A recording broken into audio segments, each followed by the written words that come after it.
Қандай көше білмейсіздер ма? Қандай көше білмейсіздер ма? Мінекей Нұра. Қандай көше? Жібек жолы Алдашева. Жібек жолы Алдашев. Мінекей бүкіл мына Нұрайдың адамдары қандай көше екенін маған айтпай тұр.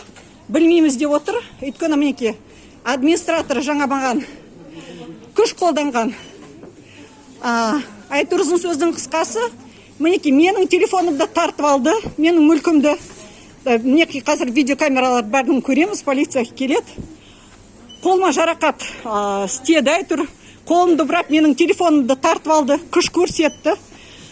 Тек қана сол үшін мен осының алдында бір апта бұрын келіп айтқанларыңыз барлығы орысша, мынау болу керек, қазақша міндетті түрде барлық заңнамалық нормалар бойынша дедім. Сосын мен айттым, мінекей, мен сізге айтып едім ғой, мен сізге ескертіп едім ғой.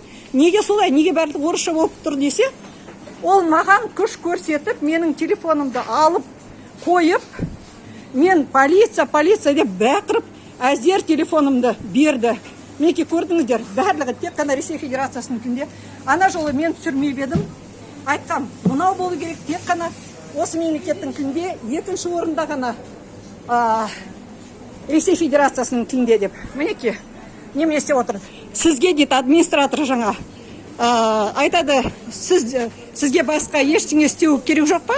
Сіз ана дүкендерді түсіргеннен басқа, мінекей, қараңыздар, бүкіл Қазақстан, мінекей, қарғы сатсын, Нұрай деген дүкен, бүкіл Қазақстан қарғы сатсын, қазақ тілін аяққа таптап, қазақ тілін талап еткен адамға күш қолданып, мінекей, қолымды көге ала қойдай қылып, менің телефонымды тартып алып, мінекей, қарғы сатсын, бұл дүкеннің қожайынында қарғы сатсын, қазақ тіліне қарсы, қазақтың ұлтын таптаған, тілін таптаған, ұйғырлар істеме, дүнгендер істеме, мен білмеймін, кім таптап жатыр мына қазақ тілін.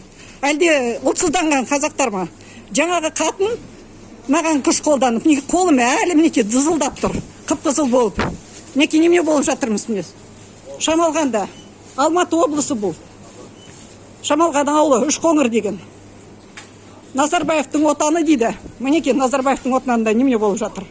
Мінекей шошқалық қайда басталады. Қазақ тілін қорлау, мінекей қазақтармен. Мынау енді маймылдық қой. Өз тілін, өз ұлтын, өзінің тілін мансыз қылып, өз елінде, өз жерінде. Мінекей сондай масқаралар. Менің басқа сөзім жоқ. Қараңдар бүкіл Қазақстан. Қарғаңдар бүкіл Қазақстан. Басқа сөзім жоқ.